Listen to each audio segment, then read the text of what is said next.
gostaria de falar também o que eu tenho entendido em algumas das histórias que ele nos ensinou, né, que o Messias nos ensinou. E aqui está a famosa parábola do bom samaritano, né, a história que ele contou de que um homem descia de Jerusalém para Jericó, caiu nas mãos dos salteadores, os quais o despojaram e, espancando-o, se retiraram, deixando-o gravemente ferido, né? Ocasionalmente descia pelo mesmo caminho um sacerdote e, vendo, passou de largo. De igual modo, também um levita chegou àquele lugar, viu o rapaz e também se desviou do caminho, né? Mas um certo samaritano, viajando, veio até ele. Vendo o ferido, ele foi movido de íntima compaixão e, aproximando-se, ele atou as feridas desse rapaz, né? Botando azeite e vinho nelas, botou sobre o seu animal que ele estava conduzindo, levou para uma estalagem e cuidou dele. Partindo no outro dia, ele tirou 2 denários e deu ao hospedeiro, ao dono da estalagem, né?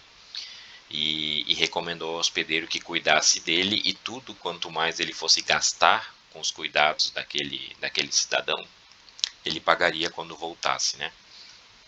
Então, olha quantas coisas estão. Essa parábola está lá em Lucas 10, do 30 ao 37, e quantas coisas de ensinamento que ele mesmo nos deu e que as escrituras mostraram estão linkadas aqui, né? Bom, salteadores a gente obrigatoriamente vai lembrar dos ladrões, né? Aquele que veio para roubar, matar e destruir. Em João 10, né? São aqueles que não são pastores, são mercenários, né? Mas não é o lobo, né? São os falsos pastores, aqueles que vieram antes dele e entraram no aprisco das ovelhas por outra parte, porque são mal intencionados, justamente, né? Então os salteadores são esses, né? E aí a turma do sacerdote, do sacerdote e do levita, nessa legenda aqui que eu quero aplicar para todas, como se fosse uma legenda, né? Quero aplicar para todas as parábolas que ele ensinou. Aqui a gente tem a legenda que está apontando para os religiosos, né? Mas o samaritano, que aponta para o Messias, né? Quando ele veio, ele foi movido de íntima compaixão e se aproximou dessa alma que foi ferida na mão dos salteadores, né? Os salteadores são aqueles que vieram com má intenção ao aprisco das ovelhas, né? Eles só vêm para roubar, matar e destruir. E o samaritano se compadeceu desse que foi ferido na mão dos salteadores, deixando meio morto, né?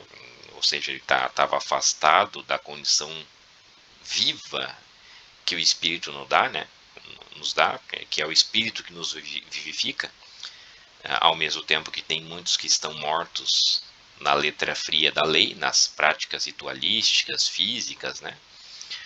Como principalmente é o caso do sacerdote e do levita, né?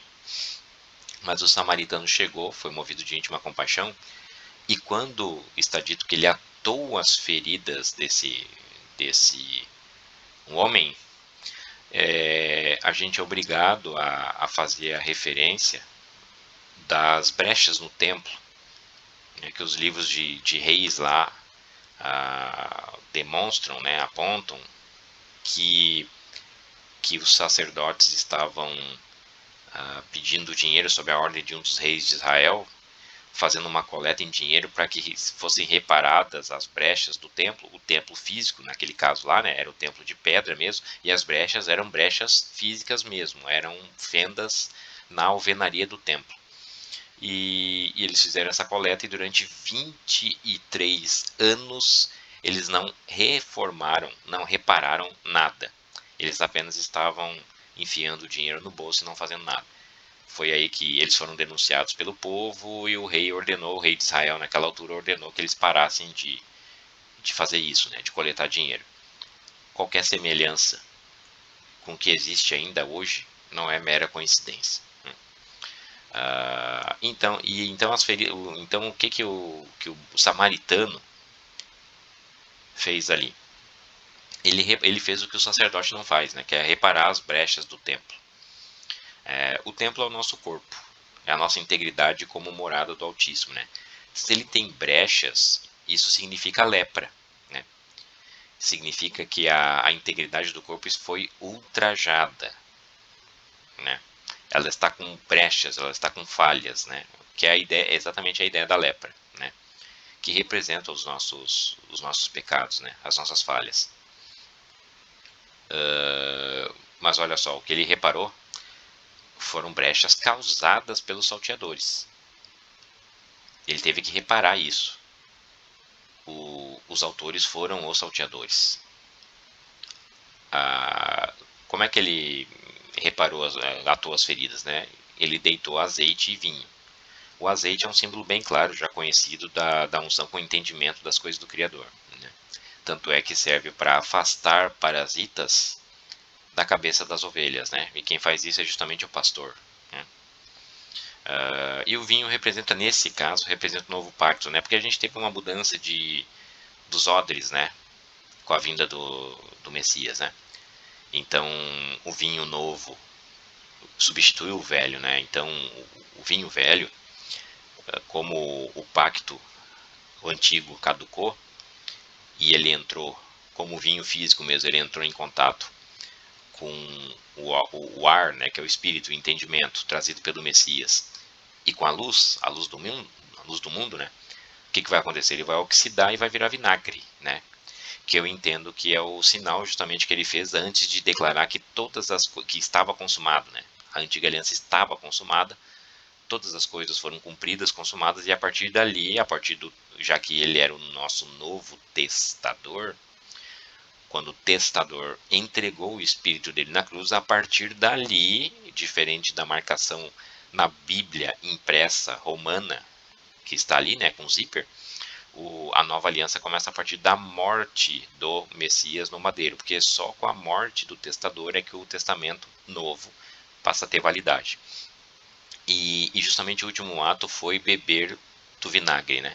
O que é o vinagre? O vinagre é o vinho envelhecido por ter entrado em contato com a luz e com o ar, né? A luz do mundo e o ar, o espírito, né? O espírito do Criador, o oxigênio, né? Nesse caso, né? Então veja que ali era a passagem do vinho velho que caducou, e agora o vinho novo é o sangue dele no madeiro, o vinho do novo pacto, que foi derramado por nós para a expiação dos pecados, né? Houve essa mudança de vinho, certo, né? É o sinal das bodas de Caná, né? Quando a palavra dele, a palavra dele, virou o novo pacto, o vinho, né? E o mais interessante é a questão do denário, né? Porque o denário era o valor de pagamento antigo, né? Aliás, a palavra denário já tem a relação com diário, né? Com o dia. É o valor antigo equivalente a um dia de trabalho, principalmente no meio rural, tá? Nas colheitas, ou trabalho na vinha, coisas desse tipo, né? Até tem outras histórias também que o Messias nos ensinou, que ele usa essa figura do denário combinado, né? Como aquele patrão que saiu a contratar trabalhadores para a vinha e prometeu o mesmo pagamento, né? O denário, o mesmo para todos, não importa se tu chegou antes ou chegou depois, né? Sobre isso eu também gostaria de falar numa outra conversa sobre aquela história, né? Então ele deu 2 denários. Então fica muito interessante a gente entender que os 2 denários são para 2 dias de trabalho. E aí quando a gente volta lá para a figura dos dias e das vigílias do dia hebreu, né, os 2 dias de trabalho representam exatamente os 2000 anos, né, que nós estamos esperando o bom samaritano voltar, né? O bom samaritano tratou as nossas brechas do tempo, atou as nossas feridas, né? Derramou sobre elas azeite e vinho, né? E ainda nos deu provimento para cuidados durante 2000 anos, né? Até que ele volte. E ele vai voltar. Ele prometeu voltar. Cuida dele, e tudo que demais gastares, eu te pagarei quando voltar. Isso também é a afirmação de que quando ele despachou, ele delegou para os 12, né, e para os discípulos todos depois, que eles espalhassem as boas novas por todas as aldeias, pelas casas de Israel, enfim, ele falou que qualquer um que respeitasse, né, e que ajudasse aqueles que ele estava enviando, estava ajudando a ele, estava recebendo a ele, né? E qualquer um que desse, mesmo que seja um copo de água fria, aqueles, né, de modo nenhum ficariam sem recompensa. Então, veja, ele ainda vai pagar aqueles que cuidam, né, dos feridos, né, daquele que foi gravemente ferido na mão dos salteadores, né, aqueles que cuidam dele ainda terão certa recompensa quando o bom samaritano voltar, né. Na verdade é uma história muito bonita, né, que une compaixão a uma realidade espiritual que está diante dos nossos olhos até hoje, né? Porque basta a gente olhar para o lado e a gente vê o, muitas reuniões de salteadores que estão por aí, né? Deixando homens meio mortos, né? E, e sem compaixão nenhuma da parte de sacerdotes e de levitas, certo? Apenas quem pode resgatar, né, esperando o resgate, é o samaritano. O samaritano, né, o bom samaritano. Eu acho que a história é clara quando a gente entende assim, né? É só as pessoas entenderem, empregarem, né? Rotularem quem é quem aqui na história e identificarem o problema que está acontecendo nos dias de hoje.